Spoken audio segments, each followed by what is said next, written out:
loncat di langsung. Ya, 2009 anggota dewan 3 kali. Ya, periode. Kalau di atas kertas itu impian semua pemuda di Kota Bogor. Nggak ada kata nganggur, nggak ada susah cari kerja.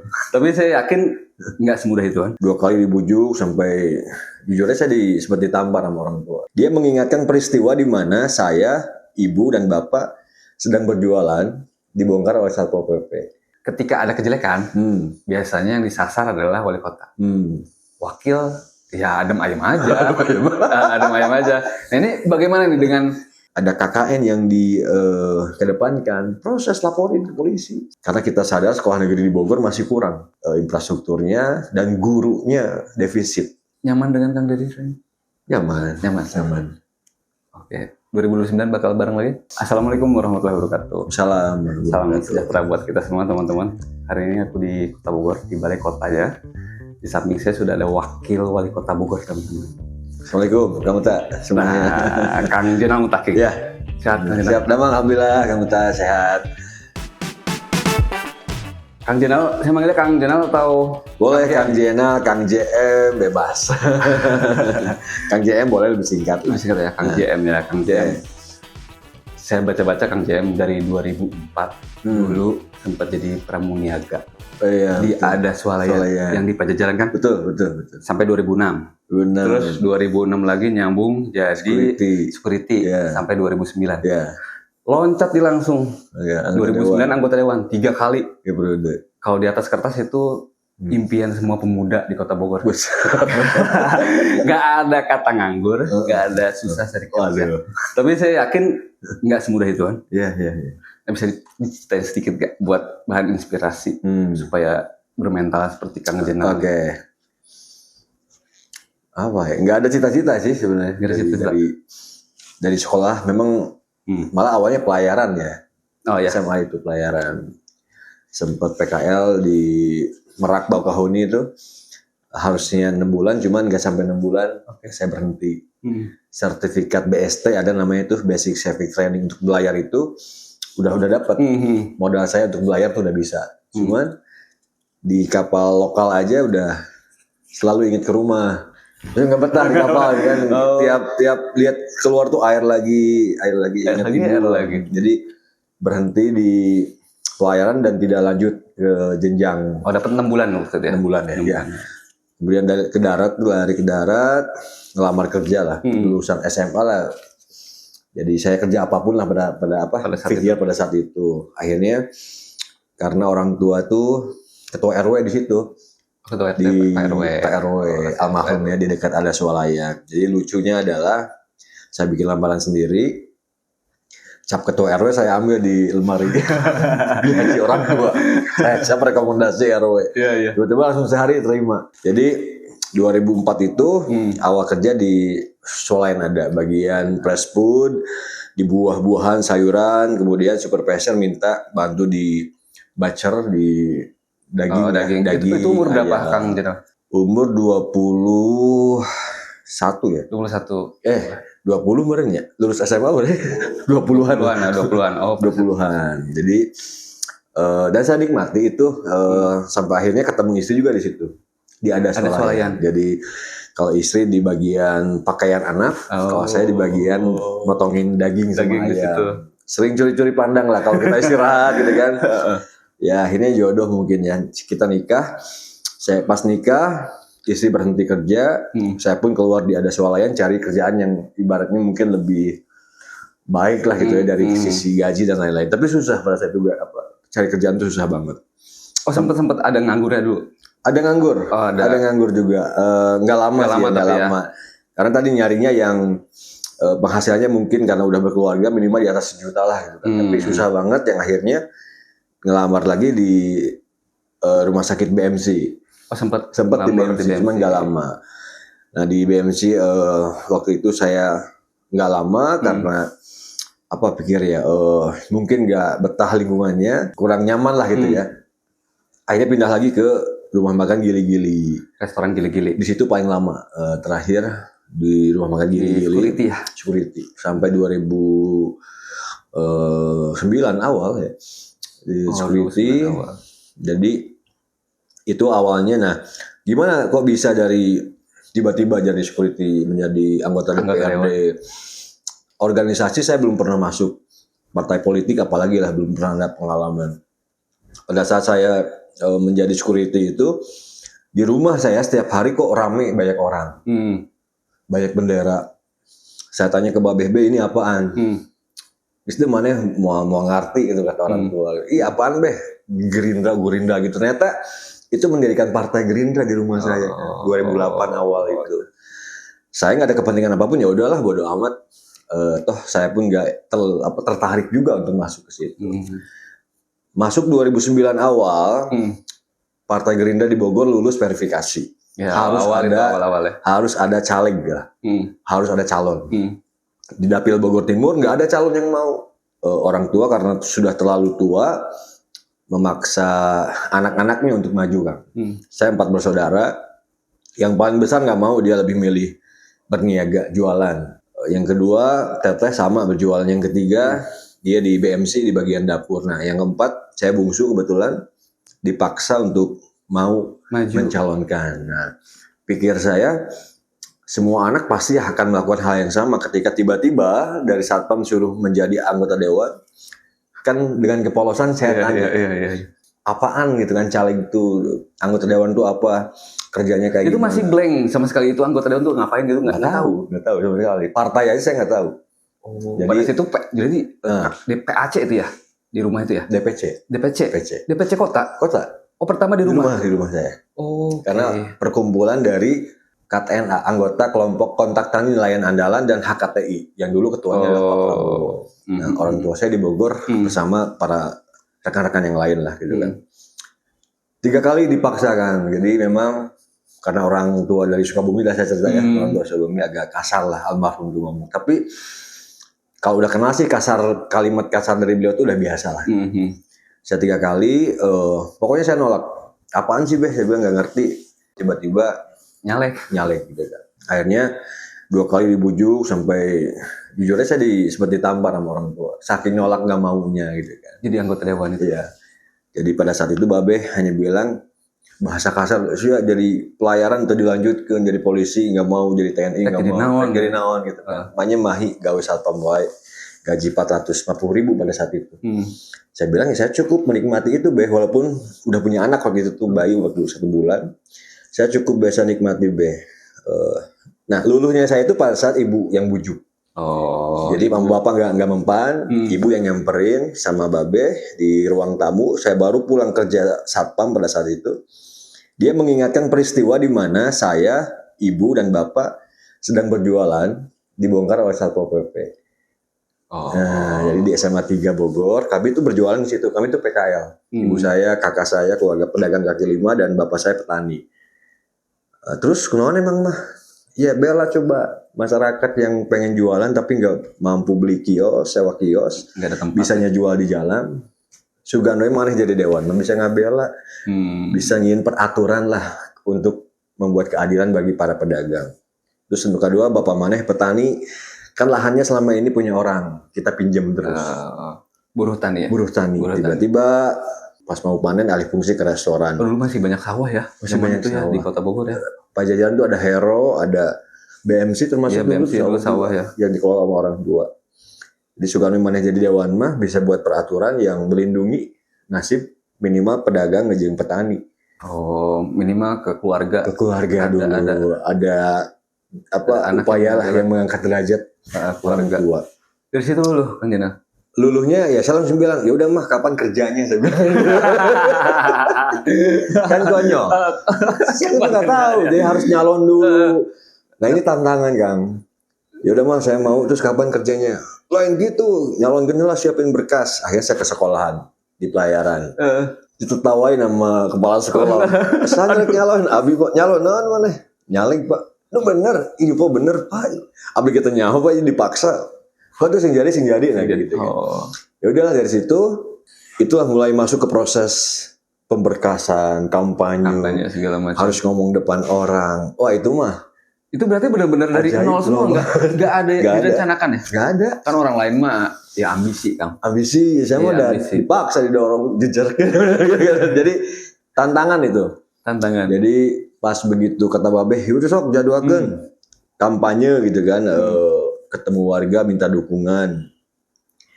Terus saya bilang emang kudu kumaha sih, Be? Ya harus dapat suara dari masyarakat sebanyak-banyaknya. Terus wilayah mana aja saya tanyakan. Disebutin nama dia kelurahan di Bogor Timur. Nah begitu Babeh ngomong ada 6 kelurahan dapil saya, suatu cerita malam saya masih kerja satpam. Oh masih? Belum resign belum mundur. Belum mundur. Saya gaji soalnya belum akhir bulan. Saya bertahan di satpam kan. Ngumpulin teman-teman satpam. Wah yang ada kita ngelewat malam. Oh iya. Traktir kurang deh ngelewat. Jadi saya cerita ke teman-teman satpam. Orang titah nyalon ke Babeh. Minta masukan dan saran gitu kan. Bener nggak percaya mereka gitu kan. Bener Nai gitu, saya dipanggilnya Jenal atau Nai gitu kan. Oh Jenal atau Nai. Serius saya bilang kan, saya minta saran aja deh, saya harus mau atau harus gimana gitu kan. Terus mesti turun ke warga di titik mana gitu kan. Saya sangat betul-betul blank lah, buta. Tiba-tiba salah satu dari satpam itu pernah jadi tim sukses anggota dewan. Oh sebelumnya ada yang profesional. Ada yang pernah, bahkan 2 periode kata dia. Dia bilang gini, Nai saya siap bantu cuman ulah kos kamari kurang dukung gitu kata dia. Gitu. Belum 10 tahun udah lupa. Jalan rusak, masjid musola nggak ada yang berbaik. Nah saya nggak mau kayak gitu, saya bilang kan, kumaha carana saya bilang. Sok lamun niat tulus, geus jadi geus dilantik rutin pertemuan dengan warga seminggu sekali kata dia gitu kan. Kata rekan satpam itu. Balik lagi ke masyarakat. Ya udah insya Allah udah bisa seminggu nggak poe hayu turun, ente tetap dulu di kantor kata teman kan gitu. Akhirnya ternyata teman-teman saya ini kebetulan di Bogor Timur semua. Rumahnya di wilayah di dapil saya di kelurahan yang memang terpisah dan jadi tim sukses semua akhirnya. Dan tanpa disari itu jadi basis suara. Pertama kali turun di Wangun saya di Sindang Sari saya masih ingat di Gang Kudus di rumah yang pernah jadi tim sukses itu. Dan itu mulus langsung jadi itu. Kang Jina. Ya langsung jadi. Ya secara ilmiah kisi-kisi apa tentang cara berhasil menjadi pilek sulit untuk diterjemahkan karena kalau ukurannya mesti banyak uang, banyak kok yang punya uang banyak nggak jadi. Ya kan gitu. Atau mesti sering turun, banyak yang sering turun tapi nggak jadi juga. Jadi sampai detik ini saya sulit menjelaskan itu ke semua orang yang pernah bertanya formulasi seperti apa ya? Bener. Dari dewan ya. Kalau dinarasikan tuh apa ya gitu kan. Yang penting ya mungkin selama ini doa terkuat dari orang tua saya. Itu dia. Itu sama ya punya niat yang memang pengen berbuat sesuatu untuk warga dari dulu. Ketika melihat sosok ibu dan bapak bertani, berjualan, berjibaku lah untuk mencukupi nafkah anak-anaknya, berarti kan memang ada harapan yang harus saya coba lakukan ya atas mereka itu kan. Jadi itu tiba-tiba ya kampanye lah. Saya belajar nulis naskah itu malam-malam, baca visi misi partai itu pusing banget. Kan sebelumnya belum pernah ngomong di depan umum kan? Enggak pernah. Paling saya ngobrol sama bos, hujan bos, saya payungin bos, atau supir orang lah gitu kan di pos satpam gitu kan. Audien maksimal lebih dari 5 orang tuh belum pernah ngomong gitu kan. Tapi ya itu gue nggak ngomong, diem ya. Berhenti gitu kan. Pada saat di Sindang Sari di Wangun itu gitu kan. Berarti nurut aja sama orang tua ya kuncinya ya? Salah satunya itu karena tadi sulit diterjemahkan. Alasan apa kita untuk bisa sukses tuh ya itu. Bagi saya itu yang paling logis hari ini bisa saya jelaskan. Ya. Dan 3 kali periode. 3 periode. Maintenance suara. Kenapa? Maintenance suara tuh ya 15 tahun dong. 12 tahun. Dan sekarang jadi wakil wali kota bersama Pak Dedi Rahim. Nah, wali kota wakil. Semua peraturan kan tanda tangannya wali kota nih. Iya. Betul. Gak ada sih nggak pernah. Paling wali kota sekda. Wakil nggak pernah ada tanda tangan. Iya. Ketika ada kejelekan, biasanya yang disasar adalah wali kota. Wakil, ya adem ayem aja. Adem ayem aja. Nah ini bagaimana nih dengan Kang Dedi Rahim? Apakah seneng bareng susah masing-masing atau bagaimana? Komitmen itu kan sebelum kita menjalin sebuah chemistry awal ya, rasa-rasa udah dibicarakan. Jadi kalau udah menjadi sebuah pasangan menjadi paket. Pak Dedi bawa tiket, saya bawa tiket. Partai yang berbeda kan. Tanpa tiket kita masing-masing nggak mungkin hari ini kita bisa jadi dan bisa nyalon lah. banyak orang yang berharap tiket itu dapat. Nah, bagi saya kalau berbicara tentang regulasi di Undang-Undang 23 2014, tupoksi tugas wakil wali kota adalah membantu kepala daerah.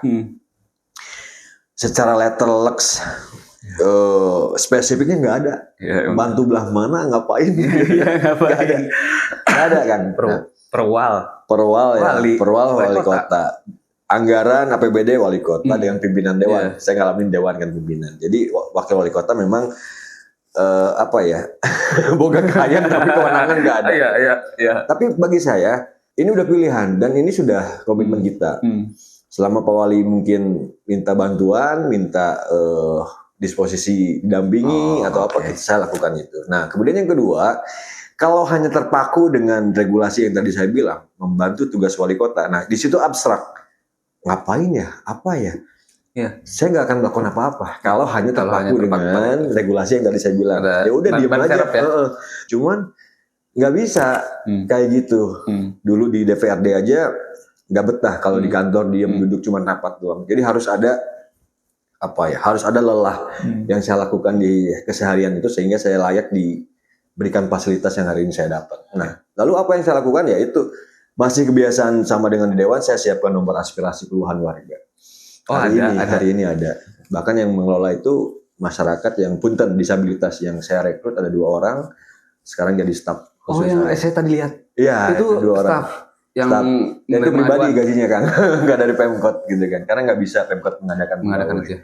Nah itu aja udah, daripada diem terpaku memikirkan ya tentang tupoksi dan tugas, lebih baik lu lakukan aja hal yang bisa manfaat buat orang. Ya udah nampung aspirasi orang sakit, putus sekolah, kemacetan saya sidak. Semata ya tadi merespon aduan warga juga untuk men-trigger petugas-petugas kita ya jangan diam ketika ada macet kan gitu. Jadi keseharian saya lebih ke ya udahlah, gue udah digaji, udah dibayar oleh rakyat, lakukan apapun yang akan saya lakukan. Melayani rakyat. Nah, ketika ada instruksi Pak Wali kemarin hari ini dapat tugas sebagai ketua tim penanganan stunting. Jadi saya fokus di situ. Hari ini saya menjadi ketua tim percepatan penurunan stunting di Bogor. Jadi tidak hanya yang putus sekolah, yang sakit ditolak, gak punya BPJS, yang ijazah ditahan, saya datangin sekolahannya. Jadi apapun saya lakukan selama warga merasa senang ketika pemimpinnya hadir. Selama Pak Wali pun tidak merasa terlangkahi. Penting itu. Nggak boleh sentil ya, nggak boleh sentil. Ada batasan. ada juga ya. Nah, Kang Jenal, berarti kalau wali kota misalnya ada, kita nggak berharap ya, tapi ada serangan-serangan yang negatif, tetap pasang badan, Kang Jenal. Pasang badan untuk membela ya. Demo, isu, saya pasang badan. Kita kan tadi udah satu paket pemerintahan ya, wali kota dan wakil. Yang jabatan kami itu cuma 5 tahun. Kalau PNS kan tuh sampai pensiun ya. Jadi mau nggak mau kantor ataupun subjektivitas terhadap rekan kerja saya ya tentu saya harus berani dan mencoba mengklarifikasi atau justru membentengi kan gitu. Nah, Kang Jenal, saya yakin Kang Jenal dan Pak Deddy Rahim ingin mewujudkan Bogor sejahtera. Amin. Nih, kesejahteraan itu terwujud salah satunya untuk mempercepat itu kualitas pejabatnya. Ada ungkapan korupsi hilang, Indonesia sejahtera. Pak Prabowo presiden kita juga sedang menggalakkan itu kan. Mengukur kesejahteraan tolak ukurnya dari pejabatnya, bukan dari IPM kah? Kalau IPM kan RLS misalnya rata-rata lama sekolah kan itu dari rakyat ya kita nilai kan, berapa lama dia sekolah, umur sehatnya berapa. Ungkapan itu kan mengukur dari pejabatnya, tingkat korupsinya. Ini bagaimana ditanggapannya? Iya, korelasinya tentu ketika korupsi dijadikan sebuah alasan rakyat tidak sejahtera, mungkin terlalu tajam lah itu Mbak ya. Kalau saya lebih ingin lebih spesifiknya adalah ketika pejabat tidak korupsi, maka anggarannya akan lebih banyak untuk pembangunan. Nah, kan itu yang paling tepat adalah itu sebetulnya, sehingga tidak menjadi kalimat yang ambigu ya. Jadi kenapa pejabat harus bersih, harus betul-betul integritasnya dijaga, ya agar anggarannya itu mengalir sepenuhnya terhadap apa yang dibutuhkan dari pembangunan yang ada untuk Kota Bogor terutama gitu. Saya rasa kembali kepada personal masing-masing. Dan kedua, kesempatan. Oke, Ya, kesempatan. kalau kesempatan nggak ada, nggak mungkin.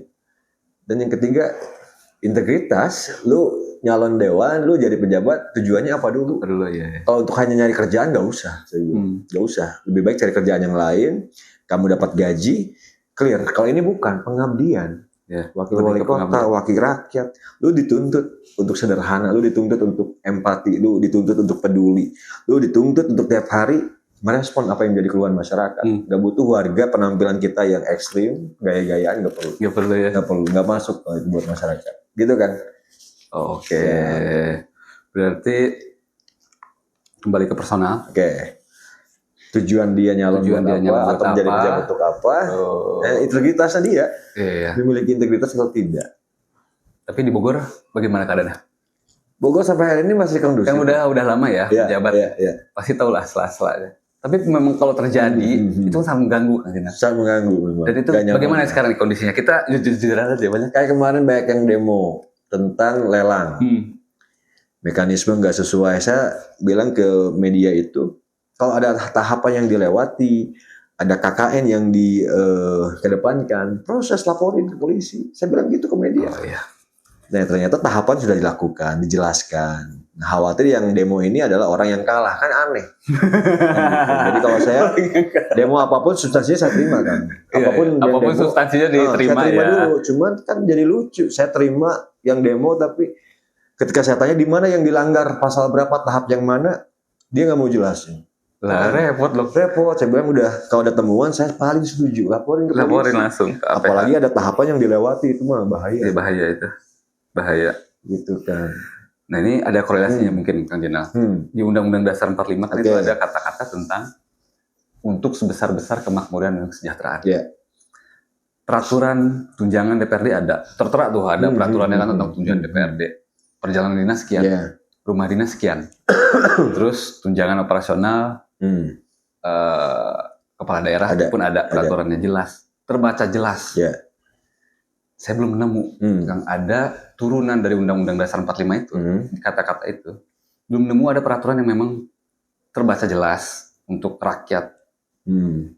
Nah di masa Kang Jenal dengan Kang Deddy ini akan membuat, kalau rakyat korelasinya kan tentu aturannya juga nggak spesifik yang akan bilang tunjangan untuk rakyat ya nggak ada lah. Emang. Tetapi banyak ya. Akan bisa lihat. Kalau dibedah APBD Bogor, persentase belanja langsung dan tidak langsung, persentase biaya pendidikan amanat undang-undang 20% kita sudah 26%. Oh dari 20 jadi 26? 26, kita udah melebihi itu, melebihi batas minimalnya. Ya. Regulasi di Bogor apa yang untuk mendorong masyarakat tingkat bawah? Saya 15 tahun tuh banyak sekali perda udah saya luncurkan. Saya sebut beberapa aja mungkin ya. Pertama, Diniyah Takmiliyah. Diniyah Takmiliyah. Dengan perda itu hari ini guru ngaji di Bogor dapat honor. Itu Jenderal Mutakin yang menggagas. Kemudian yang kedua, pada saat saya menjadi dewan, anggota dewan. Perda berarti ya? Perda. Diniyah Takmiliyah. Yang kedua, perda tentang bantuan hukum masyarakat miskin. LPH masyarakat miskin. Iya, hari ini masyarakat terkena sangkut pidana, baik itu perdata atau pidana. Hari ini pemerintah menyediakan bantuan hukum gratis untuk masyarakat yang tidak mampu, baik litigasi dan non litigasi, apapun itu, dan bukan narkoba. Itu aja sih catatannya, bukan narkoba. Ketiga, perda tentang ketenagakerjaan. Di perda itu 1% perusahaan wajib melibatkan disabilitas. Walaupun faktanya hari ini belum jalan semua. Tapi saya sudah contohin 2 orang saya rekrut hari ini. Biar semua perusahaan swasta, BUMD kita melihat wakil wali kota aja yang kerja ada disabilitas. Jadi role model ya. Masa yang lain nggak ada kan gitu. Ketiga, hari ini ada perda kepemudaan. Pemuda terlibat dalam proses pembangunan. Hadir pada saat pembahasan perda. Kemarin yang sering kritik saya di medsos saya undang. Di sini gitu ya. Iya, undang di sini kan. Udah kalian ikut rapat perda, langsung usulan kalian spesifik di pasal berapa, poinnya apa langsung. Emang bisa kan? Bisa aja. Saya bikinin undangan, saya minta ke DPRD, saya minta 30 undangan untuk masyarakat. Hadirlah di sana mereka bahas perda kan mereka senang. Dan beberapa perda lain saya rasa spesifik banyaklah untuk masyarakat. Nah, kalau untuk PKH bantuan BSM itu cukup perwali ya, peraturan wali kota, tidak perlu perda karena turunan dari pemerintah pusat. Seperti itu kan. Kurang lebih ya. Kurang lebih. Ya. Berarti ada ya pada saat ini Perwal sendiri Tentang di bidang pendidikan kah? pendidikan Kesehatan? tahun depan. Nah ini baru mau dibuat tahun depan. Oh, yang BSM udah. Kalau yang tahun depan tuh beasiswa yang tertolak di negeri, terpaksa harus swasta. Nah itu kita anggarkan. Oh, oke. Nah kalau yang udah berjalan mah BSM, bantuan siswa miskin kurang lebih di 4,7 miliar. Kita udah berjalan. Yang SMP, SMA, dan PAUD sama PKBM paket, sekolah paket itu sudah kita anggarkan. Nah tahun depan inovasi kita adalah karena negeri nggak cukup, maka yang di swasta dan mereka tidak mampu kita subsidi dengan beasiswa. 3 juta per tahun. Siswanya berarti siswanya sampai lulus. Sampai kelas 1 sampai kelas 3. Karena kita sadar sekolah negeri di Bogor masih kurang. Infrastrukturnya dan gurunya defisit. Gitu kan. Defisit guru. Dan kita mau nambah nggak bisa karena aturan dari pemerintah pusat. Jadi banyak kendala yang orang mungkin belum paham sepenuhnya bahwa pemerintah daerah, otonomi daerah itu banyak regulasi yang ngatur di atas. Jadi nggak bisa semena-mena melakukan nggak bisa walaupun ingin melakukan itu tapi sulit.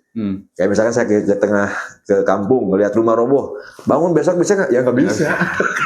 Simpelnya gitu kan. Ada aturan dan regulasi yang jadi guidance buat kami dalam melakukan tugas gitu kan. Oke. Kang Jenal ini. Oke. Sejahtera itu apa? Sejahtera itu bahagia mungkin ya. Rakyat merasakan kebahagiaan. Nah, bahagia variabelnya perutnya kenyang, bisa berpikir. Tapi ada yang perut kenyang, harga beras 15.000 dia kenyang. Tapi ada yang harga 15.000 dia nggak bakal bahagia tuh karena mahal. Kan belum ada standarisasi nih kalau kita bedah lebih dalamnya. Itu lebih ke narasi sih ya. Lebih narasi ya. Bagi saya sih sejahtera itu ya bisa makan, bisa sekolah ya. Dan ada penghasilan tetap per bulan. Itu baru sejahtera.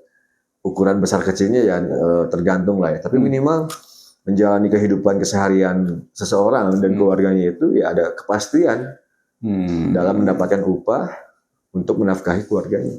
Bisa makan, bisa sekolah, dan ada upah rutin bulanan. Nah, bagi masyarakat yang tidak memiliki pekerjaan dan sulit untuk masuk pendidikan dan sulit untuk membayar biaya pendidikan, maka tadi alternatif kita menyediakan BSM, beasiswa. Bahkan yang kuliah pun tahun depan kuotanya kita tambah ya. Yang kuliah kita bayarin sampai lulus itu ada juga. Kita di janji politik bahkan kita tuangkan itu. Dari janji politik Dedi dan Jenal. Kang Dedi Bogor beres. Mudah-mudahan beres 5 tahun. Bogor beres. Ya. Saya sempat podcast dengan Kang Dedi tapi pada sudah calon dulu ya. Sempat ketemu Kang Jenal tuh di rumah yang di Cilemay itu dulu. Tapi saya belum nge. Posko ya. Belum bisa calon. Pelanggaran. Flyer ternyata orang yang kemarin tuh ketemu. Oh gitu. Siap. Nah, Kang, tadi saya juga udah dengar sih beberapa langsung. Kan tapi masih banyak juga teman-teman yang nggak tahu ya. Sekiranya saya sebagai warga Kota Bogor nggak puas nih spesifik deh ke wakil. Wakil nggak ada kerjanya nih, nggak puas. Saya harus ngapain? Ya menyampaikan aspirasi. Datang ke sini. Balai Kota. Terbuka. Kirim surat. Mohon audiensi daripada debat di medsos ya kan. Iya, betul. Saya mah lebih baik kan kirim surat. Terus dia seolah ada sih kemarin yang komen panjang buat saya sampai pusing bacanya karena banyak komen yang harus saya balas dan saya sempatkan balas komen satu-satu. Itu saya. Kalau lagi senggang ya. Nah, karena dia merasa tidak direspon, saya bilang udah kirim surat audiensi clear Kang, kita diskusi. Masukan Kang apa kita diskusi. Udah. Lebih enak gitu kan. Dia mau ngotot, mau kritik saya terima asal di tempat ini head to head, tatap mata kan gitu. Nggak bisa kalau debat di media sosial, chemistry-nya nggak dapat. Nggak ada ujungnya. Oh, berarti teman-teman gitu kalau yang nggak puas tuh datang aja ke sini ke Balai Kota. Boleh, kirim surat dulu prosedural lah, karena banyak yang antri. Masuk akal baru sekarang kan. Iya. Agenda udah lama tuh. Ambura. Udah lama. Siap. Sekarang udah diagendain, alhamdulillah. Ambura. Siap. Apa spesialnya Kang Dedi Rahim? Dia berpikir makro, Bogor ke depan tidak bisa biasa aja program. Harus lebih modern lah. Karena zaman ditantang oleh zaman dan Bogor hari ini jadi salah satu kota penerimaan tamu negara. Jadi harus lebih modern. Nyaman dengan Kang Dedi? Nyaman. Oke. 2029 bakal bareng lagi? Itu kembali ke perintah partai masing-masing. Oke. Kembali ke partai masing-masing. Oke. Partai yang menjodohkan kami lah. Iya, kembali ke partai. Oke, Kang JM. Siap. Saya harus akhiri nih karena udah lumayan lama juga ya.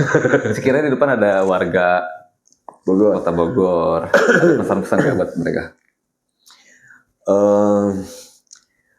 Kepala daerah ya, wali kota dan wakil itu jabatan politis. Cuma 5 tahun, jadi nggak lama sebetulnya. Nah, mau tidak mau kamilah yang jadi pemimpin. Mau tidak mau kamilah yang harus didorong dan didukung. Maka seorang pemimpin wali kota dan wakil gak akan berhasil membuat Bogor beres, Bogor maju, Bogor sejahtera tanpa doa yang kuat dari seluruh warga masyarakat. Kritik perlu, karena itu untuk mengevaluasi apa yang menjadi kekurangan kami, cuman konstruktif. Kritik tapi membangun, kritik tapi punya saran dan masukan yang strategis dan objektif. Maka saya membuka diri sebagai wakil wali kota, mewakili Pemkot. Kalau mau kritik dengan solusi yang diusulkan, sangat saya terima dan saya undang di balai kota, kita beraudiensi. Bogor butuh kesadaran semua pihak. Kebersihan gak bisa cuma wakil wali kota tiap hari turun untuk bebersih, ngusirin angkot yang ngetem. Maka semua warga harus sadar ya, kota ini milik kita, kota Bogor ini rumah kita. Maka yang jaga adalah kita, bukan orang lain. Atur nuhun. Oke. Sama-sama Jam. Terima kasih lo udah mau sami-sami bincang-bincang. Sama-sama Terima Ampura. kasih teman-teman yang udah nonton. Itu aja sih ya. Siap. Nuhun. Wassalamualaikum warahmatullahi wabarakatuh. Waalaikumsalam warahmatullahi wabarakatuh. Sampurasun.